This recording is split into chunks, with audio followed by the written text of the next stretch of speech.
महात्मा, एक राम की चर्चा जहाँ है वो राम है दशरथ का नंदन। तो दशरथ का नंदन की बात यहाँ हो रही है। वो दशरथ राम बिन अपराध का, बिन कुछ किए बाली को मार दिए और बाली का श्राप पड़ जाता है। भयानी में लड़ाई था, राम से कोई लड़ाई नहीं चल रहा था। लेकिन राम जब मार दिए तो वही राम जब कृष्ण जोनी में आए, कृष्णावतार में आए, वही व्याधा, जरा नाम का व्याधा धनुष बाण से जा रहा था, बड़ा वीर था और ऐसा बाण चलाया भगवान कृष्ण को ठगुन में मारा और कृष्ण भगवान वहीं मर गए और वहीं पर दम तोड़ दिए। जब मरणोपरांत था कृष्ण भगवान, व्याधा दौड़ करके आया, कहा हे भगवान मैंने आपका हत्या कर दिया। तब वो व्याधा कहते हैं ये पूर्व जन्म का भोग है, मैंने तुमको मारा था, मैं राम था तुम बाली था, वही कर्मदंड का फल आज मुझे भोगना पड़ा। इसलिए मेरे दुनिया के लोग, कबीर साहब जी कहते हैं जब भगवान को कर्म का फल भोगना पड़ा, देवताओं को भोगना पड़ा, बड़े बड़े राष्ट्रपति प्रधानमंत्री को भोगना पड़ता है, साधु फकीर को भोगना पड़ता है, महात्मा गुरु को भोगना पड़ता है, कर्म की फल से दुनिया में कोई नहीं बचा है। इसलिए कबीर साहब ने कहा आपन कर्म न मेटो जाई, कर्म का लिखा मिटा धो कैसे, जो युग कोटि सिराई, गुरु वशिष्ठ मिली लगन सुधायो, सूर्य मंत्र एक दिन्हा, जो सीता रघुनाथ विवाही, पल एक संच न किन्हा, तीन लोग के कर्ता कहिए बाली बधो बरियाई, एक समय ऐसी आई उन्हों अवसर पाई, नारद मुनि को बदन छिपायो, किन्न कपि को स्वरूपा, शिशुपाल की भुजा उपारी, आपको भयो हरि झूठा, पार्वती को बाज न कहिए, ईश्वर न कहिए भिखारी, कहीं कबीर कर्ता की बातें, कर्म की बात निनारी, आपन कर्म न मेटो जाई। कर्म का फल ब्रह्मा विष्णु महेश बड़े बड़े को भोगना पड़ा। राम कृष्ण परमहंस को कंठ में कैंसर हो गया। इतने बड़े त्यागवान वैरागवान महात्मा राम कृष्ण परमहंस जब कंठ में कैंसर हो गया तब पूछने के लिए गया चेला लोग, कहा बाबा आप इतने पहुंचे हुए फकीर हैं, आपके कंठ में पिल्लू क्यों, घाव क्यों?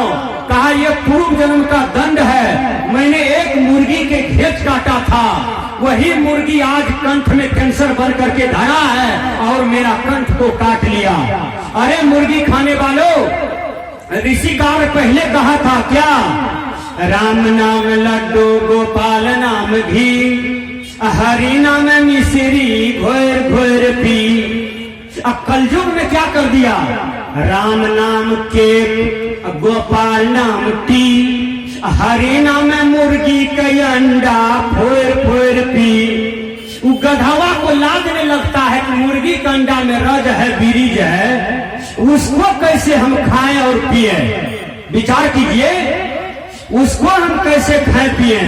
अरे खाने पीने के लिए आपको क्या नहीं है, सेब, अंगूर, किशमिश, छोहरा, बेदाना, मनक्का, दाल, भात, घी, अचार, पापड़, कितने कितने सब्जी वैरायटी का है।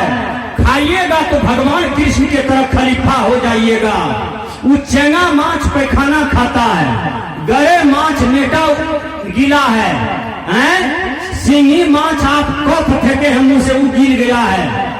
मुर्गा पैखाना खोद करके बच्चा सब कटोले चट्टी में खा रहा है, अब उसको आप गरम मसाला मिला के खा लेते हैं, लाज नहीं लगता है? आपको खाना चाहिए सात्विक भोजन और आप खा क्या रहे हैं? संस्कृत के विद्वान ने कहा आहार शुद्धो सत्य शुद्धि, सत्य शुद्धि ध्रुवा स्मृति सर्व ग्रंथि नाम विप्र मोक्षा। कहा जिसका आहार शुद्ध है उसका अंतःकरण शुद्ध हो जाता है, जब अंतःकरण शुद्ध होता है तब स्मृति अस्थिर होती है, जब स्मृति अस्थिर होती है तब विप्र मोक्षा। इसी को भगवान कृष्ण से अर्जुन प्रश्न किया, कहा हे भगवान स्थित प्रज्ञस्य का भाषा समाधि स्थस्त केशव स्थिति किम प्रभासे किमा सित बजत कीमा भगवान कृष्ण ने कहा, हे अर्जुन, प्रजहाति यदा कमान सर्वान पार्थ मनोगतान आत्मन्येवात्मना तुष्ट स्थित प्रज्ञस्तदोच्यते। हे अर्जुन, जब साधक समस्त बाह्य विषयों से लौट करके अंतर्मुखी हो करके जब आत्मा से आत्मा में संतुष्ट हो जाता है, तब यह साधक स्थित प्रज्ञ हो जाता है, तब यह साधक अपने स्वरूप में मस्त हो जाता है, अपने चाल में मस्त हो जाता है। इसलिए सबसे बड़ी बलिहारी है कि जन्म मरण की चक्र को छुड़ाइए। जन्म मरण का चक्र, आप लोग खेत में धान बोने जाते हैं तो गाछ आता है, धान का गाछ आता है ना, बिराड़ी गिराते हैं तो चावल बुनिए एक दौरी, गाछ आएगा? बोलियो ना, गाछ आता है? चावल बुन बैठे नहीं धान का रेट ज्यादा है कि चावल का रेट ज्यादा है? बोलिए, चावल का रेट ज्यादा है। और चावल किसको कहते हैं? जहां से छिलका हटा हुआ है उसी को चावल कहते हैं। बोलिए, ये छिलका क्या है? ये छिलका है विषय वासना। जिसके ऊपर में विषय वासना है तो उसका रेट नहीं है। और ये संत महात्मा का रेट क्यों बढ़ा हुआ है? क्यों दुनिया अदब करती है, क्यों सलाम करती है? इसलिए कि इस पर विषय वासना का छिलका नहीं है। इन्होंने त्याग वैराग दिखाया है, इन्होंने अपने जीवन में ज्ञान का अध्ययन किया है और ज्ञान के अनुसार क्रिया करता है। संस्कृत के विद्वान ने कहा, ज्ञानं भारः क्रिया बिना। वह ज्ञान बोझ है क्रिया के बिना। हम कितनों बड़े प्रवक्ता हो जाएं, कितनों बड़े गायक हो जाएं, कितनों बड़ा विद्वान हो जाए, यदि वह ज्ञान हमारे आचरण में रूपांतरित नहीं है तो वह ज्ञान हमारे लिए बोझ है। एक गधा था और एक कुत्ता था, दोनों में दोस्ती था। ठीक से सुनिए। तो मालिक चले गए कहीं 2-3 दिन के लिए, तो मालिक के घर में चोरवा घुस जाता है। चोरवा तो रकम से गधा कहता है, हे जी कुत्ता। कहा क्या? कहा मालिक का नमक खाए हो, शरीयत अदा कर दो। चोर घुस गया। गधा कहता है कुत्ता से, कुत्ता क्या जवाब देता है? ए जी गधा, भूखे भजन न होए गोपाला, ले लो अपनी कंठी माला। हम 3 रोज से भूखे हैं, मालिक चला गया, मालिक का बेटा भोजन ने दिया है, अब पेट में पेटासी लगा हुआ है। हम लोग आए हैं सत्संग में, हमारे कुलानंद साहब, देखिए बहुत महान पुरुष हैं धरती पर। हमारे कुलानंद साहब, दिनेश साहब और एक साहब है तो कपिलेश्वर साहब और उनके सहयोगी। अब कल आए हैं, कल से रोटी नहीं देता रणवीर दास के इंजन में, तो ये कुछ शब्द बोल पाते हम? बोलिए, तुरंते पुरनिया का रास्ता भाग जाते। वो तो गधा कहता है, हे जी मालिक का नमक खाए हो, अदा कर दो। चोर घुस गया, मालिक लूटा चला जाएगा, मालिक बिल्कुल खत्म लाल हो जाएगा, सार्वस लूट के चला जाएगा। तब कहते हैं कुत्ता, कितनों गुहार लगाओगे, नमस्ते करोगे, प्रणाम करोगे, लेकिन हम तुम्हारी बात नहीं सुनेंगे। देखिए, बार बार गधा कहता रहा, कुत्ता सुनता रहा, कुत्ता कुछ भी नहीं बोलता है।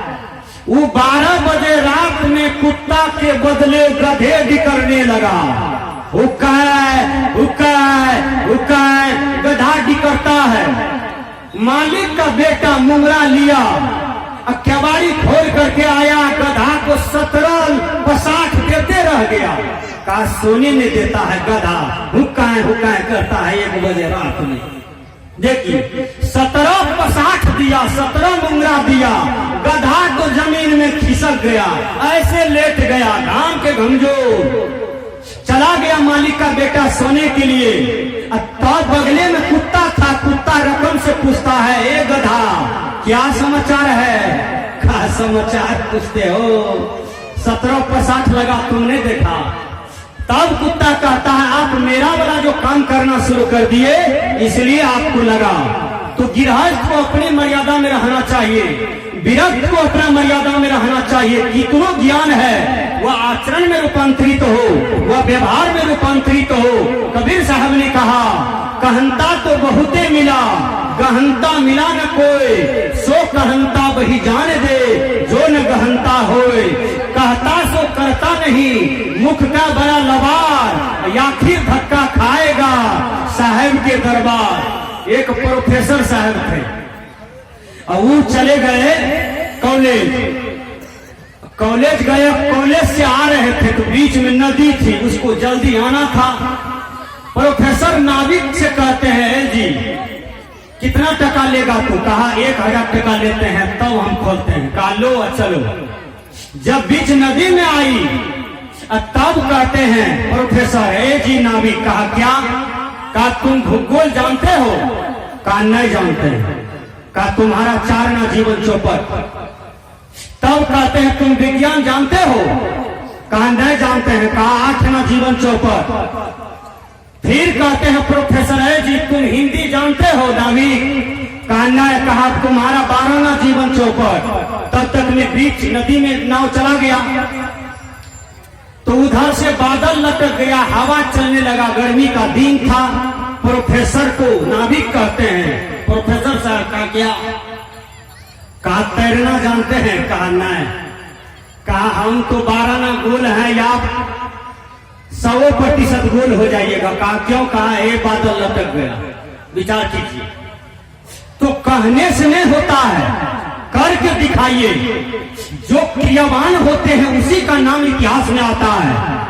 और सदगुरु कबीर क्रियावान थे, बाबा में ही क्रियावान थे, मदन शाह, खेमसरी, इंद्रमती क्रियावान थे। आपके समाज में हमारे कुलानंद साहब जी क्रियावान हैं, हमारे कपिलेश्वर बाबू, दिनेश बाबू सब क्रियावान हैं। इसलिए आज ये हजारों आदमी का जमवाड़ा यहाँ पर लगा दिया। हमारे ब्रह्मचारी मिथिलेश साहब जी देखिए इतने अद्भुत भजन गा गा करके आप लोगों को सुनाए हैं। इसका परिणाम क्या है कि समाज राष्ट्र हमारा जगे और व्यक्तित्व मार्ग में आगे बढ़ जाए। यही भजन गाने का उद्देश्य है। कोई भी संत महात्मा यहाँ पर है, इसके दिमाग में एक ही बात है कि आदमी जगे और आत्म कल्याण का लाभ ले। इसी को वेद ने कहा उत्तिष्ठिता, जागृता, छोरस धारा, निशिता, दुरत्या, दुर्ग पथस्तक वयो वदंती। उठो जागो, किसी संत महापुरुषों के सहचर में जाओ और ज्ञान को प्राप्त करो। यदि तुम ऐसा नहीं किया तो समझो कि आए हुए अमृत की कलश को फेंक करके उनका आप दुरुपयोग करते हो। ये शास्त्रकार कहते हैं। बोलिए, जीसस ने कहा कि राह चलते हुए यदि तुम्हें कोई अच्छा व्यक्ति मिल गया, तुमने जाकर के मार्गदर्शन नहीं लिया तो समझो तुमको ये मनुष्य चोला को तुमने बर्बाद कर दिया, ये मनुष्य जीवन को तुमने गड़बड़ा दिया। ये देखिए हमारे मायदा को, मायदा के तरफ मैं थोड़ा सा चलता हूँ। हमारे माता लोग से एक निवेदन है, वो क्या है? आप बाल बच्चा को सिखाती हो कहने के लिए क्या? मम्मी। ये आपकी देश की भाषा नहीं है, ठीक से समझिएगा।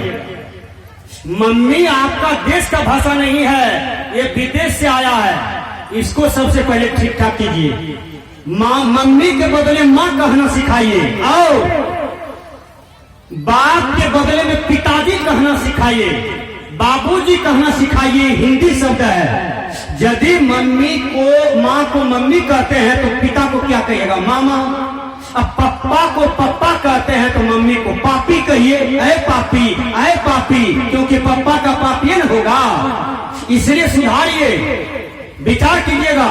ऐ माता, जब आप सुबह जगती हैं तो सबसे पहले पति को प्रणाम कीजिए, सास ससुर को प्रणाम कीजिए। पति को प्रणाम करने से 5 सेकंड की आयु बढ़ेगा, सास ससुर को प्रणाम करने से 10 सेकंड की आयु बढ़ता है और गुरु को प्रणाम करने से 1 मिनट की आयु बढ़ता है। विचार कीजिएगा, संसार में सबसे महान प्राणी गुरु होता है। इसलिए गुरु से गुरु दीक्षा लेकर के अपने जीवन का आत्म कल्याण करें। तो पति, यदि पति आपका जिंदा है तो वह पति की पूजा कीजिए आप, और संसार में किसी की भी आप पूजा करते हैं वह पूजा आपका व्यर्थ है। शास्त्रकार ने कहा पति वाक मना धृत स्वच्छ यावर्तते तुया सा नारी नीर्थे भोरे पततिया चंद्र तारकम। यदि पति के रहते हुए जो पत्नी मंदिर में मस्जिद में जड़ पूजा में पूजा करने के लिए जाती है, पति को कभी प्रणाम नहीं करती है, चौका लगा करके भोजन बना करके नहीं देती है खाने के लिए, तो आपका पति पूजा सफल नहीं हुआ। एक दिन मैं जा रहा था, एक माँ कह रही थी कन्या गेला बजर खसोना, उनके लिए निहाल भाग। ये बजर खसोना शब्द कहां से आया है, विचार कीजिए। मैंने कहा बहन जी किसको कह रहे हैं, कहा हमरे हरवा एने गेल से। हम कहले हरवा क्या कहते हैं, उसको बजर खसोना कहते हैं।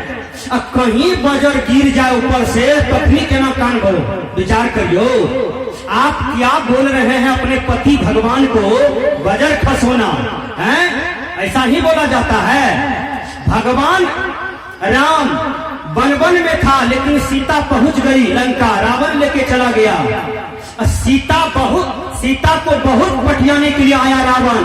देखिए ठोस नारी का चाल कैसा होता है, असली पत्नी का चाल कैसा होता है। रावण आया, कहा है सीता तुम हमको पति के रूप में स्वीकार कर लो। तो सीता जवाब देती है क्या, ये तिनका देखो ए पापी, घर ले लिया ए पापी, ये तिनका में भी राम है, हर जगह राम है, मेरे पति राम है, मैं राम के सिवा किसी पुरुष को नहीं जानता, राम मेरे जीवन में भगवान है, राम ही मेरे देवता हैं, राम के सिवा मैं किसी को नहीं देखता हूँ, मुझे हर जगह राम दिखाई पड़ते हैं, इसलिए ऐ रावण यहाँ से लौट जा पापी, नहीं तो मैं तुमको इतना श्राप दूंगा कि तुम ज्यादा दिन नहीं जी पाओगे। तो एक सती नारी के श्राप पर समूचा लंका का विनाश हो गया। वो था किसका श्राप, वो था सीता का श्राप। इसलिए कोई आदमी सती नारी को दुख नहीं दीजिएगा। एक बार दीपावली आ गई, दीपावली में हमारे बाबू भैया लोग क्या कहते हैं, हुक्कारे हुक्की, हुक्कारे हुक्की, सबके खेत में और बोर, हमारे खेत में छुच्छे चोर। जब केकरो खेत में धान नहीं हेते, तोरे खेत में खाली चोर वाला धान हेते, तू धान रहता सभे आदमी लूट के भात बना खा लेता। ये कहिए सर्वे भवन्तु सुखिना, सबके खेत में चोर वाला धान होवे, ये कहना चाहिए कि सबका और वो हमरे खाली छुच्छे चोर। ये कितना लैंग्वेज गलत है। तब क्या कहता है, लक्ष्मी घर दरिद्र बाहर, लक्ष्मी घर दरिद्र बाहर। पीछे से उसका बेटा भी जा रहा था, बेटा कहते हैं बाबूजी दरिद्र घर लक्ष्मी बाहर, दरिद्र घर लक्ष्मी बाहर। बाप मारा 3 थप्पड़ का, अरे पागल, सब लक्ष्मी घर करता है और तुम दरिद्रे को घर ढुका रहा है। तो बेटा जवाब देता है, बाबूजी जिस आंगन में नारी रोती है, बहन बेटी रोती है, बाबूजी आप शराब पी करके आते हैं, हमारी माँ को खदार खदार के मारते हैं, उस घर में लक्ष्मी नहीं घुस पाएगी। चाहे कितनों दीपावली में दीप जला दीजिए और कितनों लक्ष्मी भगवान को याद पूजा कर लीजिए, आप शराब पी करके माँ को मारते हैं, हमारे बहन को मारते हैं, आज दोनों के आंख से आंसू जाता है। इसलिए बाबूजी अपना चाल को बदलिए, तब आपके परिवार का हाल बदलेगा, आपके घर का हाल बदलेगा। इसलिए कहने से कुछ नहीं होता है। सजनों विचार कीजिए, लक्ष्मी घर दरिद्र क्या है। लक्ष्मी घर पर कथा सुनबे न, एक कबीरपंथी बेटी की शादी हो गई, ध्यान से सुनिए। कबीरपंथी बेटी की शादी, कबीर पंथ मतलब कबीर के विचार पर चलने वाला। उपतो बन के घर में आई, सास इतना खुशी थी कि खुशी में सास उसको लेके चली गई, कहाँ, गोसाई घर। गोसाई घर कहा इस यहाँ गोर लगी है, वहां कौन था, सोखा भगवान, मोखा भगवान। ये माता लोग को ढेरी भगवान है, केला बारी, बैगन बारी, गोभी बारी, ढेरी भगवान। केला पूजा करती है, पति के पूजे ने, सास के पूजे ने, माँ बाप के पूजे ने, केला पूजा, जारे केला पूजा। कोई पंडित जी कह दे कि केंचू का पूजा करो तो शुरू हो जाएगा, हैं? केंचु का पूजा करने से ये मिलता है तो शुरू हो जाएगा। केंचु क्या जानने गया, केंचु को आगे में गाड़ लीजिए, कितनों कहिए तमय वो माता जब पिता तमय वो जानने गया। हिंदी बोल रहे हो तो तुम उर्दू बोल रहे हो, इंग्लिश बोल रहे हो। केंचु क्या समझने गया, केला को आप पूजा करते हैं, कितनी आडंबर है। पूजा तो कर्म है, पूजा तो मन की पवित्रता है, पूजा तो कर्मों की सुधार है। इसलिए मैंने कहा कि पूजा को पहले समझिए। तो मैंने कहा कि वो बेचारी पूजा कर रही थी, कबीरपंथी की बेटी। तो पूजा किसकी की थी, तो साधु का, मानव का पूजा किया था उस दिन। सास कहती है हे इसका पूजा कीजिए। उठा मिट्टी का थुम्बा इतना बड़ा, कहा इसको गोर लगिए। तो उस सास को गोर लग ले, खड़ा हो जाए। फिर कहती है हे बहिरी गुज्जू छो, इसको गोर लगिए, इसको। उस सास को प्रणाम कर लिया, फिर खड़ी हो गई। उस सास कहती है जितना दही दुनिया खाए हैं बेटा के दिया हमने तो उनको परेशान कर दिया, बकाते बकाते सब पचा दिया। सास कहती है हे दोनों कान में गुज्जू छो, हमने की चीज हमरा प्रणाम करे छो, एकरा प्रणाम करबो। कल के माँ ये की छे, कल के यह है सोखा भगवान छी अपना यार का देवता। वो कबीरपंथी बेटी कहती है माँ जी मेरे लिए सोखा भगवान आप हैं, हमारे लिए मुखा याप है, गहीर माँ याप है। हम सब दिन मानव की पूजा किए हैं, हम मानवे का पूजा करेंगे। आज गए हम लोग रमेश बाबू के यहाँ, मुखिया जी हमारे क्षेत्र के होनहार हैं, मुखिया जी रमेश बाबू, विचार कीजिए। वहां गए, वहां उस दरवाजे पर मनुष्य की पूजा होती है। रमेश बाबू के दरवाजे पर चलने लगे, रमेश बाबू आए, सबको बंदगी भाव दिए, प्यार दिए, यानी जीत लिए। यानी साधु गुरु के प्रति इतनी श्रद्धा रमेश बाबू के पूरे परिवार को। यहाँ पर आए होंगे हमारे यादव टोला से सतराज यादव, उनके परिवार। लगता है कि इस क्षेत्र में उतना बढ़िया बेटी, उतना बढ़िया पत्नी सतराज यादव लक्ष्मी बाबू का पोत, उतना बढ़िया परिवार वैसा बनिए। देखिए बगल में मिश्री बाबू बैठे हैं, और हैं हमारे दिनेश बाबू परिवार, कुलानंद बाबू के परिवार, हमारे कपिलेश्वर बाबू के परिवार लगते हैं हीरा है। ऐसा अपने संस्कार को बनाइए, ऐसा अपने चेतना को बनाइए। तो वो कबीरपंथी बेटी सास को प्रणाम करके खड़ी हो जाती है, और सास फिर उसको पकड़ करके ले जाती है। कहा बैठिए इस पलंग पर, यही पलंग दिया है आपके बाप, यही बैठिए। सुबह हुआ, जब सुबह हुआ कहा हे कबूलता छे बेटा का चलहन सिंहेश्वर। अब वो सास है कैसे बात काटे, इनकी कन्या है। दोनों बस पकड़ करके सिंहेश्वर स्थान गया। जब गया तो गेट पर, जो गेट है बड़ा वाला सिंहेश्वर में, वहां हाथी का चित्र है, हाथी गेटे में। वो किया दौड़ करके सास का डांड पकड़ लिया, कहा माँ जी हाथी हाथी करके। वो की हाथी, कहा हाथी हमको सुर में लपेट लेगा, उठा के ऐसा मरेगा हम यही मर जाएंगे। सास कहती है हे पगली वो तो गेट में बनल छे, वो तो नकली छिए। हे पगली वो तो गेट में छे, वो तो नकली छिए, विचार कीजिए। तब कहते हैं चलिए आगे, तो डाला छोड़ दी, आगे बढ़ी। फिर दूसरा गेट में वहां पुलिस ऐसे ताने हुए था, फिर उछल करके सास का ही पकड़ लिया, छोड़वे ने करे। कहा हे पगलैया क्या हुआ, कहा वो पुलिस ऐसे किया हुआ है कि मारेंगे गोली करके। हे पगलैया वो नकलिए छिए, वो नकलिए छे, छोड़ा हमरा, छोड़ाया। तब गया वहां शंकर भगवान था पत्थर का, कहा ये भगवान है, यहाँ पानी दीजिए, प्रणाम कीजिए, अब कबूलता समा। तब उस सास को जगाती है माँ जी। जब वो पत्थर का पुलिस कुछ नहीं कर पाया, पत्थर का हाथी कुछ नहीं कर पाया, ये पत्थर का भगवान हमको क्या कर देगा। बोलिए संसार के लोग, सब कुछ मनुष्य करता है, सारी शक्ति मनुष्य में है। देश आजाद मनुष्य किया था, देश को गुलाम मनुष्य किया था, और संसार में सारे कर्ता धर्ता मनुष्य होता है। इसलिए संसार का सबसे विवेकशील प्राणी, सिरमौर प्राणी, सुंदर प्राणी मनुष्य है। मनुष्य अपनी चेतना की शक्ति को जान जाए तो तो मनुष्य संसार में सबसे श्रेष्ठ है। मेरा विषय था शरीर माध्यम कुलम धर्म साधना। सभी साधनों में शरीर आपका श्रेष्ठ साधन है, इसलिए शरीर मिला है। सेवा करें, भक्ति करें। और मेरा समय हो चुका है। मैं सदगुरु आचार्य धर्मस्वरूप साहब जी का शिष्य रणवीर दास, आप लोग जानते होंगे, मैं 40 साल से साधु समाज में हूँ।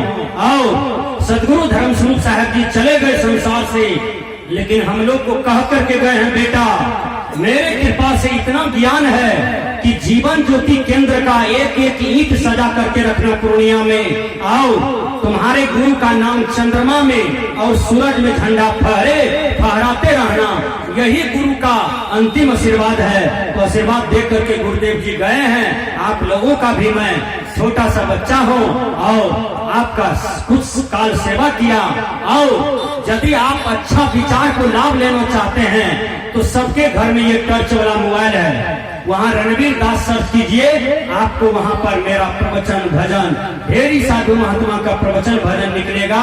उसमें मेरा नंबर है। जिस आदमी को सत्संग प्रवचन कराना हो तो इसी टच वाला मोबाइल में केवल मेरा नाम बोलिएगा, सब चीज निकल जाएगा। बस इन्हीं शब्दों के साथ मैं विराम देता हूँ।